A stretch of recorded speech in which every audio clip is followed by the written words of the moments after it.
Hare Krishna. Welcome to Krishna's Cuisine. I am Bon Sundari Radha Devidasi with a traditional recipe and pastime of Kheer Choragopina. Today we are going to make a traditional sweet recipe. Well, let's go back to the time when Sri Madhvendra Puri visited a place named Remuna in Orissa. Madhvendra Puri was an exalted devotee of Lord Krishna. He was immensely attracted by the divine deity of Lord Gopinath. Once, Sri Madhvendra Puri asked the priest of the Gopinath temple about the Bhoga offerings. As an answer, the priest said that Sri Gopinath is offered 12 pots of kheer every evening. Hearing this, Madhvendra Puri thought of tasting the kheer so that he could prepare a one for the Lord. Considering his thought as an offense of tasting the kheer, Madhvendra Puri left the temple. At night, the priest dreamed that Sri Gopinath insisted the priest to carry a pot of kheer to Madhvendra Puri, which was stolen and hidden behind him. It so happened that the priest had offered 12 pots of kheer to Gopinath, and he stole one and hid a pot behind himself. For Madhvendra Puri, the priest got up and searched for the pot. He was surprised to find it behind Sri Gopinath. The priest started searching Madhvendra Puri here and there. When Madhvendra Puri heard the pujari calling out for him, he approached the priest. Seeing Madhvendra Puri, the pujari offered him the pot of kheer which was stolen by Gopinath. The pujari fell at the lotus feet of Madhvendra Puri and paid obeisances. So this was the pastime of Gopinath who stole a pot of kheer for his pure devotee. Therefore, he came to be known as Kheer Chor Gopinath. Because of its creamy and nectareous texture, this kheer is also known as Amrita Keli. Today we are going to make this delicious kheer for our Gopinath. Let's begin quickly. Here I have taken half cup of basmati rice. Govind Bhog rice are the most preferable, but it wasn't available here, so I have used basmati rice. I had washed and soaked the rice for an hour, and next I have drained it. Using our fingers, break the rice roughly.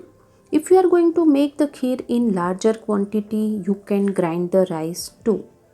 We break the rice as we do not want larger grains. This is done. Now let's proceed. Take a kadai and into this heat 1 tablespoon of ghee. Into this add 2 tablespoons of broken almonds and 2 tablespoons of broken cashews. Roast both these until they turn golden and crispy on low flame. Keep stirring.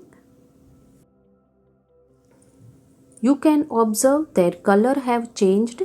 Now let's take them out. In the same kadai add 3 tablespoons of raisins. Let them swell a bit.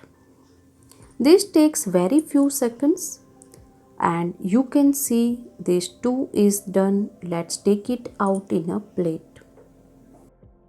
In the same kadai add 2 tablespoons of sugar. Keep the flame low and stir constantly. We will be caramelizing the sugar. Let it melt and make sure you do not add any water. You can see the sugar is melting and the color is changing. Cooking it for few more seconds until it turns light brown in color. This is the required color. Now add the soaked rice. Mix it. This is not a regular kheer. The process differs. And now if you want, you can turn off the flame as the sugar must not burn at all. Mix it well. I have mixed it well. Now add 1/4 cup of water and mix it well. We will cook it for 2 minutes, so stir and cook constantly on low flame. It has been 2 minutes and this is done.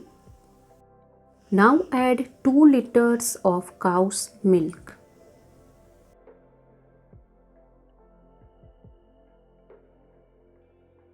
Give all this a stir. Now let the kheer cook on medium flame. We will cook the kheer until the rice gets cooked. Do not forget to stir in between or else it would stick to the bottom. After 10 minutes, you can see the kheer is boiling and its quantity is decreasing. I have shared many kheer recipes.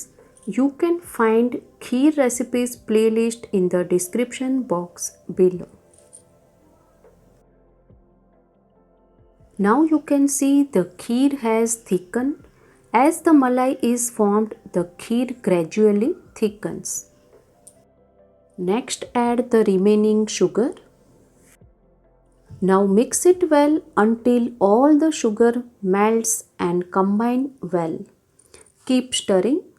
Totally we have used half cup of sugar from which we had caramelized 2 tablespoons. It has been total 25 minutes and the sugar has melted and the rice have also cooked well. Now let's add half teaspoon of cardamom powder and the roasted dry fruits.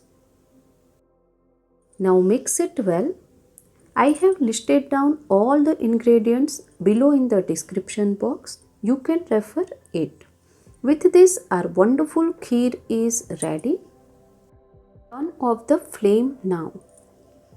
Traditionally, this kheer is served in earthen pots, so let us to serve in this beautiful ones. Place a tulsi leaf and offer it to Sri Gopinath. Our Kheer Chor Gopinath's kheer is offered and ready to honor. If you like bhoga recipes, please like, share, subscribe and click on the bell icon below so you do not miss any bhoga recipe. Hare Krishna, Hari Bol.